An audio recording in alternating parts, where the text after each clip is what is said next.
In my last video, I looked at the science and the risks behind applying estrogen creams directly to your face. And I must have hit a nerve because the response was pretty overwhelming, with many of you saying that hormones aren't an option for you. And what else is there? So today I have an answer to that question. And it's one that is really fascinating because it comes perhaps from an unexpected place, and that is plants. So, the world of phytoestrogens, that is, plant derived compounds that interact with our estrogen receptors, is quietly building one of the more interesting bodies of research in women's skin health right now. But as always, we need to look at what the evidence actually says and not just what the marketing tells us. Because if you've followed me for a little while now, you'll know that those two things are not always the same. So let's put on the researcher hat again to look at the real science and find out whether plants can genuinely do some of the work that estrogen used to do for our skin before menopause hit. But before we dive into the evidence, let's get really clear on what phytoestrogens actually are. So, phytoestrogens are naturally occurring plant compounds that are structurally similar enough to our own estrogen that they can actually bind to our estrogen receptors. Now, you might have already heard of them or actually be consuming them because they're found in foods, and many of us eat these foods every day, or maybe we're taking supplements with them in. So, I'm talking about things like soy, flaxseed, chickpeas, red clover, and even some berries. In fact, everyone on the planet is consuming phytoestrogens to some degree, whether they know it or not. But here's the thing that I find really interesting. Phytoestrogens don't simply act like estrogen, they have what we call a selective effect. So, phytoestrogens preferentially bind to a type of receptor called estrogen receptor beta rather than alpha. And that selectivity matters because receptor beta is the dominant type found in skin. So, in theory and increasingly in practice, these compounds can exert estrogen like effects in skin tissue without the full systemic hormonal impact of actual estrogen on the rest of the body. Now, the most studied phytoestrogens for skin are Genistein and Dietary from soy, and then we have Equol, which is a metabolite which is produced when your gut processes Dietary, and Resveratrol, which you might recognize as something from red wine. Now, each of these does have its own evidence base, but they're not all equal. So let's have a look at what the research is saying. So let's start with the soy isoflavones because this is where the most substantial clinical research sits at the moment. There's been a really well-designed 6-month randomized double-blind controlled trial published in 2023, which is kind of the gold standard for trials. And it studied the effects of oral soy protein with added isoflavones in postmenopausal women. And preliminary findings from multiple studies indicate that soy-derived isoflavones can defend against oxidant damage, stimulate collagen synthesis, and increase skin hydration. And the 2023 trial specifically tracked wrinkle severity, pigmentation, skin hydration, and sebum production over 24 weeks. And they used a high resolution facial photography, which is a much more rigorous measurement approach than many of the supplement studies use. But this was a study of oral intake, not direct skin application. Then we can move on to the Equol story, which is particularly fascinating because Equol is not actually found directly in soy. It's actually produced by certain gut bacteria when they metabolize digoxin. Sorry, the pronunciations are tricky. And a very recent 2025 randomized placebo-controlled trial uncovered something important. Soy isoflavone supplementation was associated with improvements in under-eye wrinkle appearance, skin hydration, and barrier function, but particularly among older postmenopausal women who were identified as Equol producers. So that last part is the key insight. So whether you produce Equol in your gut depends on your gut microbiome. So roughly 25 to 30% of people in Western populations are Equol producers, compared to around 50 to 60% in East Asian populations, which might partly explain why women in Japan and Korea have historically reported better skin outcomes from soy-rich diets. But if you're not an Equol producer in your gut, straight soy isoflavones may do less for your skin than the headlines might suggest. Now let's talk about Resveratrol, which has a slightly different profile.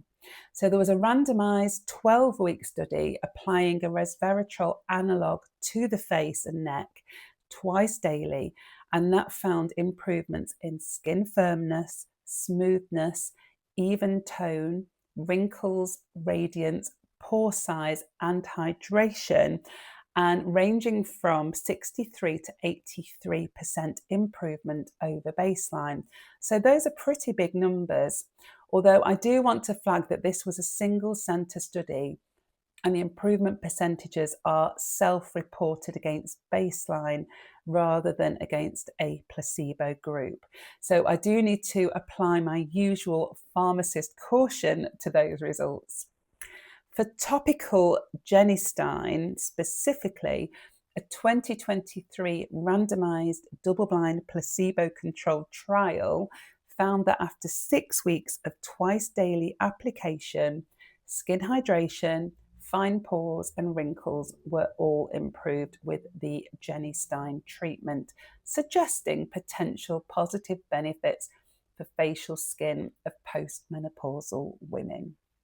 The overall picture from a 2024 narrative review published in Springer's Dermatology and Therapy is that phytoestrogens bind and activate estrogen beta receptors, which are actually abundant in skin layers, and they do show genuine promise for improving skin health in estrogen deficient women.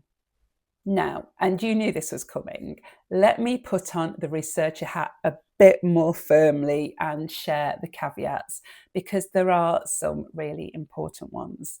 So number one, the evidence is promising, but not yet definitive. The British Menopause Society's 2025 consensus statement still describes the evidence for phytoestrogens as limited overall. Now, most individual trials are small, they use different doses, different forms of isoflavones, and different outcome measures. So it's genuinely quite difficult to compare them. And we're not yet at the level of robust, consistent clinical proof. We're kind of at the promising and growing body of evidence level. And that's quite a meaningful distinction if you're thinking about using these products. Now, number two, not everyone responds the same way. So we've already talked about people who produce Equol in their gut versus non-producers. But individual variation actually goes further than that. So things like your age, your baseline estrogen levels, your gut microbiome, and even your genetics, we've talked about that before, they all affect how your body processes and responds to phytoestrogens. So what works brilliantly for one woman may do very little for another one, and you're not going to know until you actually try it. Number 3, topical application versus oral intake are very different. So the evidence base for topical phytoestrogens, creams and serums applied directly to the skin is actually more consistent than for oral supplements when it comes to skin-specific outcomes. So if skin improvements are your primary goals when it comes to phytoestrogens, a well-formulated topical product may be a more targeted approach than a supplement capsule, whose benefits, the capsule benefits, will be distributed across the entire body. Number 4, the endocrine disruptor concern. Now, you may have seen phytoestrogens described as dangerous endocrine disruptors online. Now, the overarching issue here is one of perspective. So many everyday foods, like we've talked about already, actually contain phytoestrogens. And while that term is quite alarming for some people, these compounds are also strong antioxidants with really lots of established health benefits. The current weight of evidence suggests that dietary and supplement levels of phytoestrogens are pretty safe for most women, and there appear to be no harmful effects on breast, endometrial or colorectal cancer risk. Things can change, but that's where we are at the moment. Phytoestrogen intake may in fact be protective in some cases. That said, if you actually have a history of hormone-sensitive conditions or a family history, it's still worth a conversation with an expert who knows your individual medical history before thinking about starting phytoestrogen in supplement form. So, if you're curious about exploring phytoestrogens for skin benefits, what should you actually be looking for? Here is my opinion.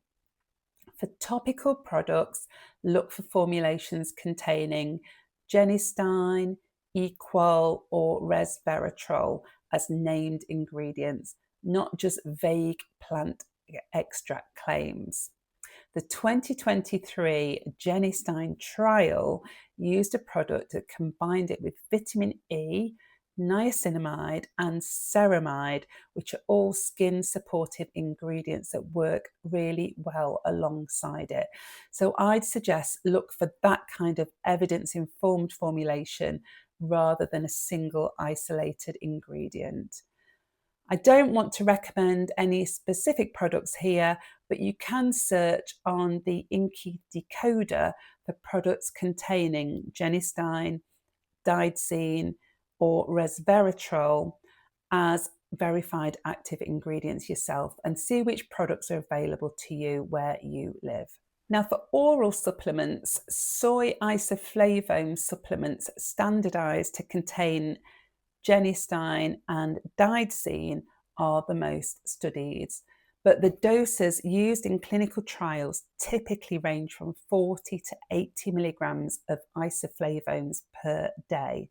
Now, if you wanted to try the Equol route more directly, Equol supplements are now available, though they are more expensive and the independent evidence is still a bit thinner than for isoflavones overall. Now, for diet, if you want to test the waters before committing to a supplement, adding soy-rich foods is a really reasonable starting point. So edamame, tofu, and tempeh are really good sources. But bear in mind that the average daily dietary soy isoflavone intake is between 20 and 50 milligrams in East and Southeast Asia versus 0.1 to 3 milligrams per day in the United States, and it's even lower in Europe. So there's a significant gap between what most Western women eat and what the trials have studied. And the timeline, like most skincare products and changes, you need to give this at least 12 weeks to assess whether it's working for you. So skin turnover is slow, normally about 4 weeks, but as we get older, it gets longer. So this isn't a 2-week fix. So my verdict, where does all of this information leave us? Here is my honest verdict. I think phytoestrogens are a really interesting area in menopausal skin research right now, because the mechanism of action does make biological sense, and the safety profile looks favourable, and the clinical evidence, while still building, it's showing some positive signs. So phytoestrogens are probably not a replacement for HRT if you need HRT, because they're not going to produce the same magnitude of effect as oral or topical estrogen. But for women who can't or don't want to use hormones, phytoestrogens do represent a scientifically credible, accessible, and well-tolerated option. It's not just marketing. Now, my personal approach is to look at this as a layered skincare toolkit. So phytoestrogens work best when they're part of a broader strategy. So we're thinking about a good SPF applied every single day, adequate protein in your diet, hydration, and a really solid topical skincare routine built around evidence-backed ingredients. So no single thing will do everything, but each layer that you add in will genuinely contribute to better skin health. I'd love to hear your experience with this. Have you noticed a difference from eating more soy, or have you tried a phytoestrogen supplement or maybe a serum? Drop it in the comments. The more we share our real experiences alongside the science, the better we all understand what actually works in our own bodies. Thank you so much for joining me for this deep dive today. And this series has actually been some of my favourite research to share, and your responses to it has been absolutely wonderful. So thank you for that. Now, if you haven't watched the Face HRT video, I'll pop the link in the description, and it's the perfect companion video to this one. And if this kind of evidence-first based approach to midlife skin health resonates with you, please do subscribe to my channel, The Glow Studio. And if you've got any topic suggestions, please do let me know in the comments. That's it for now. I'll see you next time. Bye.